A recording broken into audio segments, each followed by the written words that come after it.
was in college, my dad told me before he left from dropping me off, he was like, switch up your routine sometimes walking home, like back to your dorm. He was like, never keep the same route too long. Now, when I went to college, it was 2015. Now, this was my freshman year when he told me this, so I'm like, okay.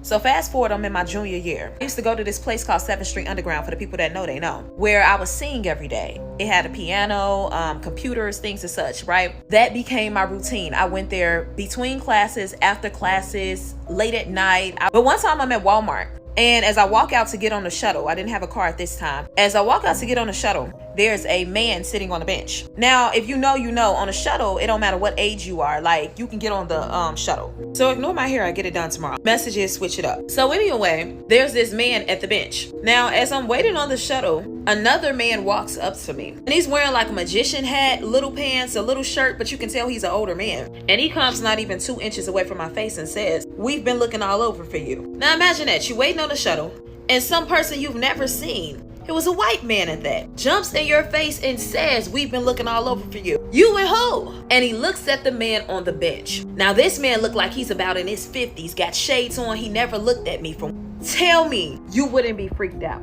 So back then I was pretty ratchet, okay? And I jumped back and I said, you get the so-and-so on my face. He said, we know you. We've been watching you. What do you mean you've been watching me? He said, you sing every day. Imagine that I got 4 bags of groceries, fresh out of Walmart, and 2 really grown men are telling me they watch me every day. I ain't never seen y'all a day in my life. He would not get out my face. Broad daylight, at least 2 p.m. Run back into the Walmart. I call my ex at the time. I call him. I say, look, I give him a 411. He pulls up. The people are gone. Real story. Wouldn't even lie to you. When I make it to my house that day, and the video was in my phone somewhere. When I made it back to my house that day, my home door was glued shut. Glued shut. And I'm not talking about Elmer's glue.